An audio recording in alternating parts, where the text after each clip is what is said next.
어떤 땅과 맺고 있는 관계, 몇몇 사람들에 대하여 사랑을 느낀다는 것, 가슴이 제게 맞는 조화를 찾을 수 있는 어떤 장소가 있음을 안다는 것, 한 사람의 얼마 안 되는 일생에 있어서 이만한 것이면 벌써 많은 확신이라 할 수 있다. 아마 그것으로도 충분하지는 못한다. 그러나 어떤 순간에는 모든 것이 이 영혼의 고향을 동경한다. 그렇다. 우리가 돌아가야 할 곳은 거기다. 안녕하세요. 올해 2014년 독한습관 11월 강연의 사회를 맡은 문지혜입니다. 반갑습니다.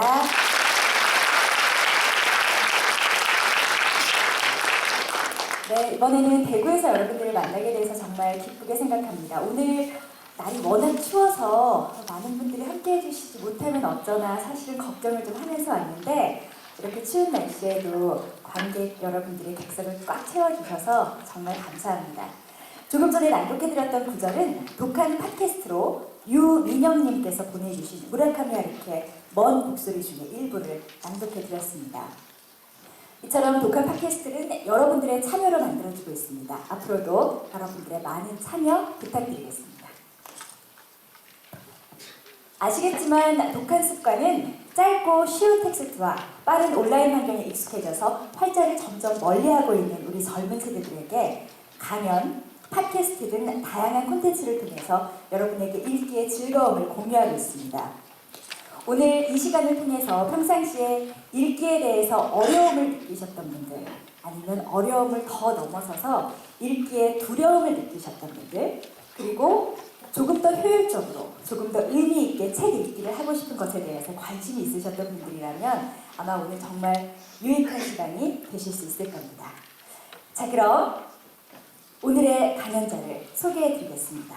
저도 이분 꼭 한번 만나뵙고 싶었는데요. 지금부터 독한 습관 그 9번째 순서로 프로파일러 표창원 선생님 모시겠습니다. 큰 박수로 맞아주세요. 여러분 안녕하세요.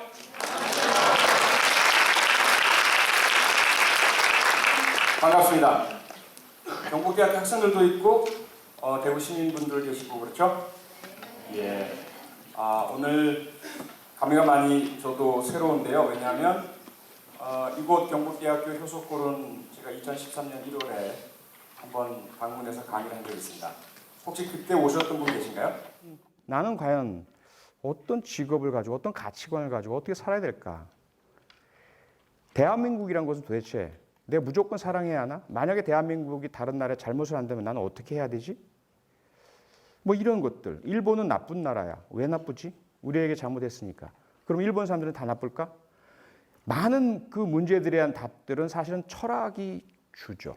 철학이 우리에게 사고의 방식, 세상을 이해하는 틀, 인간이라는 존재에 대한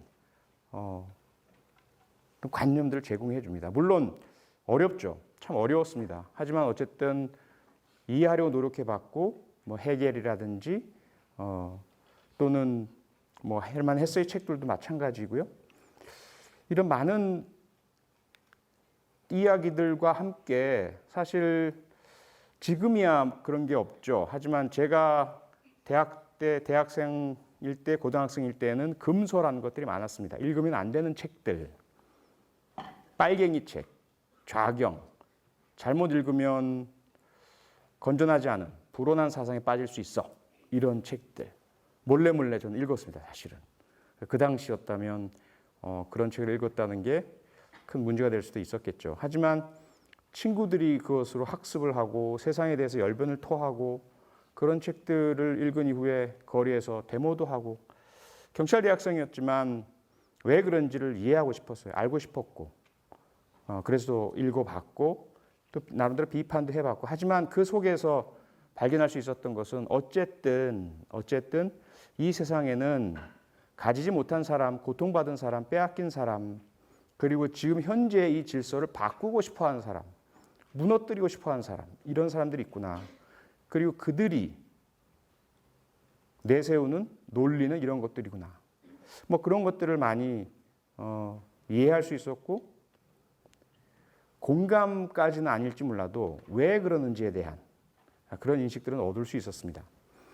오늘 제가 이 자리에서 또는 최근에 해오고 있는 제 일련의 행동들, 활동들, 글들 그 배경에는 많은 분들이 이해를 못 하시죠. 왜 경찰대학 교수가 또 경찰관을 했던 사람이 때로는 정부를 비판하기도 하고 경찰을 비판하기도 하고 검찰을 비판하기도 하고 저 사람은 왜 저래? 저래서 뭔가 다른 쪽에 있는 야당에서 우호적인 그 지원이나 지지를 받으려 하는 것 아니야? 이런 의문들을 많이 표시하세요. 제 마음을 열어서 보여드리고 싶지만 그건 불가능한 일이죠. 저도 저에게 물어봅니다. 너는 왜 그러니? 왜 그럴까? 태어나면서부터 반골일까? 저는 경상북도 포항에서 태어났습니다.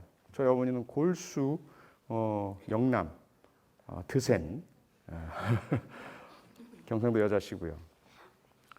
그럼에도 불구하고 저는 호남을 차별하는 그런 지역주의와 지역 감정을 전적으로 반대합니다. 사람은 어느 곳에서 태어났다는 것 가지고 구분해서는 안 된다는 생각을 가지고 있고요.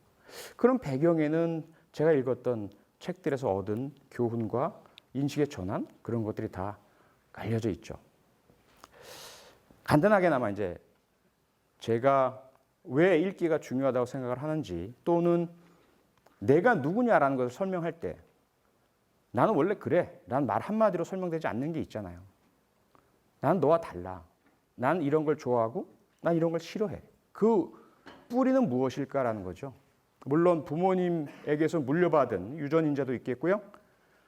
다른 분들과의 교류, 선생님으로부터 배운 것, 사람들로부터 얻은 것도 많죠. 하지만 알게 모르게 여러분도 마찬가지겠죠. 저도 그렇고 읽었던 책들이나 글들이 내게 준 영향이 수치로는 정확하게 계산하지 못하겠지만 상당히 커다란 부분이란 거죠. 그래서 제가 고백하는 겁니다. 저는 어떻게 구성된 인간인가? 왜 그런 말과 행동을 하는가? 그 책들에서 얻은 또는 받은 영향들이 있기 때문이다라는 겁니다. 이제부터 책 한 권 한 권씩을 말씀을 드리면서 간단하게 어떤 영향을 제가 받았고 여러분에게 이 책을 통해서 전달해 드리고자 하는 메시지를 말씀드리고자 합니다. 다만 그렇다고 해서 이 책을 꼭 읽으셔야 된다 이건 아닙니다. 저는 이 책을 읽었다는 것이고 이러한 책을 통해서 제가 얻은 것이 이런 것이다라는 것이죠. 여러분은 여러분 나름대로 여러분에게 맞는 그런 책들을 찾으시길 바랍니다. 제일 먼저 제가 이번 주 칼럼 한 언론사에 제가 고정적인 기명 칼럼을 쓰고 있습니다. 이번 주의 주제는 어린이가 불행한 나라에는 희망이 없다라는 것입니다. 지난주 목요일 날 서울 강북구에서 12살짜리 초등학생이 집에서 500m 떨어진 그리고 자기가 다니는 학원 두 곳에서는 200m 떨어진 골목길에서 목을 매 숨진 채로 발견됐습니다. 아직까지 확실하게 타살인지 자살인지 결정이 내려지진 않았고요. 다만 국과수의 부검 결과로는 타인의 힘, 외력이 작용한 흔적은 전혀 없다. 그러므로 일단 법의학적으로는 타살의 가능성이 없다는 것으로 소견을 내려놓은 상태입니다.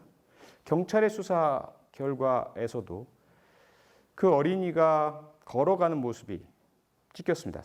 사망하기 전에 그 CCTV에 혼자 걸어가는 모습만 있고 다른 사람과 같이 가는 모습이 전혀 없었습니다. 아울러 이 어린이가 누군가를 만났다거나 그런 흔적도 전혀 발견되지 않았고요. 다만 반대로 그럼 이 어린이에게 자살의 동기가 있느냐, 유서가 발견되었느냐? 전혀 없었습니다. 학교에서 폭력을 당하지도 않았고요. 특별하게 뚜렷하게 커다란 또 꾸지람을 듣거나 문제가 있었을 만한 것이 전혀 없었습니다. 미스테리죠. 여기에 더더군다나 이 어린이가 자기의 신발을 벗어두고 아직은 누구 것인지 밝혀지지 않았지만 다른 사람의 신발을 신은 채 숨져 있었죠. 어쨌든 그 사건 자체의 진실은 좀 변론으로 치고요. 그 사건이 일단 경찰이나 국과수의 추정과 주장대로 자살일 가능성이 높다는 전제 하에서 들여다봤습니다. 도대체 그 어린 영혼이 12살밖에 안 된 어린이가 아직 세상에 단맛 쓴맛도 채 보지도 못한 삶이 무엇인지, 제가 아까 중학교 고등학교 때 던졌던 왜 살아야 되는지 이런 질문들을 아직은 던질 나이도 아닌데 왜 그랬을까 라는 것을 알기 위해서 한번 찾아봤습니다. 공부를 해봤습니다. 그랬더니 대한민국의 12세 이상 어린이 청소년 중에서 약 40%가 심각하게 자살을 생각한 적이 있다라는 교육부의 연구 결과가 나왔습니다.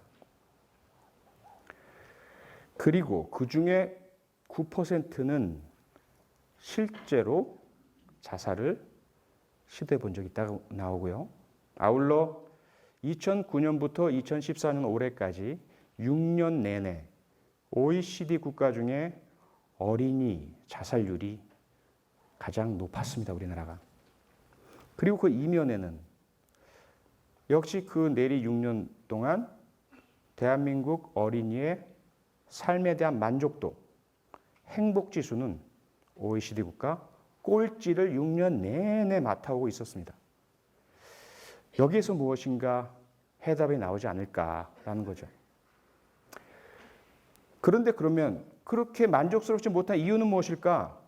그 조사는 그렇게 얘기를 합니다. 첫째, 가장 중요하고 큰 이유는 학업에 대한 부담이라고 나옵니다.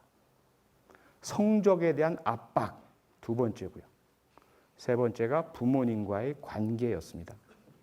좀 풀어서 얘기하자면 우리 어린이들은 너무 공부 스트레스에 시달리고 있다. 본인이 원치 않는 공부를 억지로, 강제로. 그러다 보니 부모님으로부터 관심과 애정과 보호와 사랑을 받고 싶은데 좀 더 식사도 같이 하고 좋은 이야기를 같이 나누고 재미있게 지내고 싶은데 친구들하고도 놀고 싶은데 그게 전혀 안 된다는 것이 이유였던 거죠.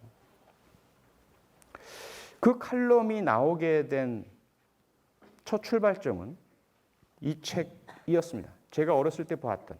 제가 어렸을 때 물론 우리가 어렸을 때는 지금 어린이들보다 훨씬 놀 시간이 많았죠. 학교 갔다 돌아오면 그냥 골목길에서 가방 던져두고 다방구, 뭐 딱지치기, 구슬치기, 뭐 별의별 놀이를 하면서 다 놀았습니다. 그러면서도 여전히 놀 시간이 부족했습니다. 왜 우리는 이렇게밖에 못 놀아? 그리고 책을 보니까 톰 소유의 모험이란 책에서 너무 신나게도 노는 거예요. 야, 별의별 놀이도 다 하고 말썽, 장난 너무 재밌겠다. 그런데 그 책에서 특히 제가 주목한 캐릭터는 허클베리 핀이라는 신기한 캐릭터였어요. 전혀 우리 주변에서 보지 못한. 아버지가 살아계시기는 하지만 같이 사시지도 않고 아예 옆에 없어요. 고아죠. 거의 혼자 있는. 학교도 다니지 않고 완전히 천방지축 자기 마음대로 돌아다니는. 그러면서 톰 소유의 가장 친한 친구고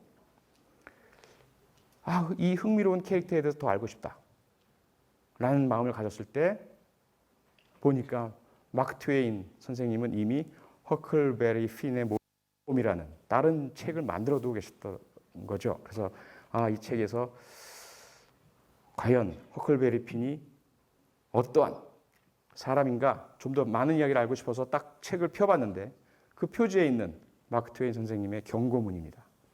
이 책을 읽으려는 여러분들은 어떤 동기를 찾으려 한다면 나는 당신을 기소할 것이다. 그리고 이 책에서 교훈을 찾으려 한다면 추방할 것이다. 이 책의 어떤 플롯을 이해하려고 애쓴다면 당신은 총살당할 것이다. 그렇죠? 조금 엄포 같은 장난스러운 말씀. 그게 무슨 말입니까? 아무 생각 없이 분석하려 하지 말고 뭘 여기서 얻으려 하지 말고 그냥 즐겨라라는 말씀입니다. 그냥 즐겨라. 우리 어린이들에게는 뛰어놀 권리가 있습니다. 행복할 권리가 있죠. 대한민국의 어린이 헌장에 나와 있습니다. 제3조 어린이들은 마음껏 뛰어놀 시설과 공간을 국가가 마련해 주어야 한다. 어린이에게 결코 공부가 몸과 마음에 부담과 짐이 되어서는 안 된다. 그것이 대한민국 어린이 헌장에 나와 있어요. 정부가 채택한. 그런데 지금 우리 어린이들이 목숨을 잃고 있다는 거죠. 그래서 이 책은 그냥 그 책으로서의 재미도 있지만 저는 몰랐던 결코 트웨인 선생님 말씀처럼 그 당시 제가 이 책을 읽을 때는 전혀 아무런 다른 생각 없이 그냥 재미있고 싶어서 읽었지만 재미있게 읽은 이 책이 수십 년 뒤에 우리 어린이들의 모습을 보면서 무엇이 정답이다. 어떻게 우리 어린이들에게 우리 어른들이 해야 될까라는 답을 주고 있다는 것을 발견한 것이죠. 너무 놀라운. 그리고 아마 여러분들 모두가 한 번쯤은 읽으셨거나 읽으려고 시도했었거나 읽었던 분들의 이야기를 들었을 헤르만 헤세의 데미안. 그렇죠? 데미안 속에 나오는 가장 인상적인 구절. 알을 깨고 나오는 고통. 그것을 감수해야 한다. 그래야 아브락사스가 된다.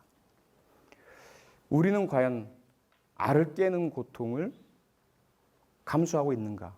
해왔는가? 얼마나? 저는 저에게도 자주 물어봅니다. 너는 너의 알을 깼니? 알을 깬다고 스스로는 생각해 왔지만 그래서 내가 가지고 있는 편견, 선입견, 나의 욕심, 내가 나고 태어나고 자란 그 좁다란 환경에서 탈출하는 좀 더 넓은 세상, 내가 경험해보지 못하고 나와 다른 사람들의 인식, 그들의 눈, 시각, 느낌, 경험 이런 것들을 이해하려는 노력들 얼마나 내가 해왔을까?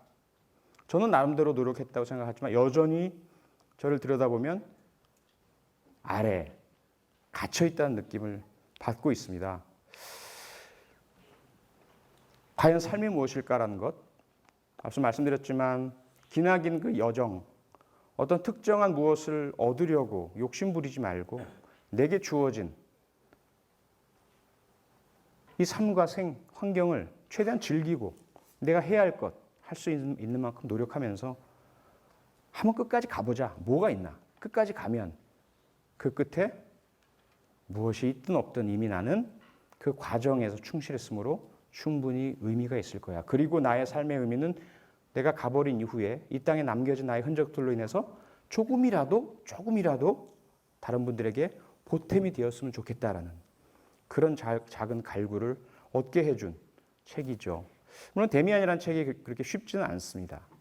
싱클레어라는 주인공이 데미안을 만나고 어른이 되어서 전쟁터에서 다시 만나는데 데미안은 늙지도 않고 그 모습 그대로예요. 이게 도대체 뭐야? 이 SF 소설인가? 하지만 그 안에서 정확하게 모든 헤세가 우리에게 주려고 했던 의미를 저는 다 이해는 못했지만 어렴풋이나마 제가 얻었던 늘 내가 갇혀있는 아래서 깨어나도록 노력하자. 그것만은 커다란 자양분이 되어 왔습니다. 아울러 헤르만 헤세의 시다르타, 우리가 잘 알고 있는 부처님, 그 고행의 길, 그는 왜 아주 부유한 왕자로 태어나서 자기가 가진 모든 것들을 버리고 어렵게 고통을 스스로가 받아들이면서 다녔을까? 결국 그가 찾은 것은 자기 자신이죠. 자기 안에 있는 이미 다른 곳에 있으리라 생각하면서 별의별 곳을 다니고 물어보고 찾아보고 했지만 결국 그가 찾은 진리, 그가 찾은 삶의 의미, 보석, 그것은 자기 안에 있더라라는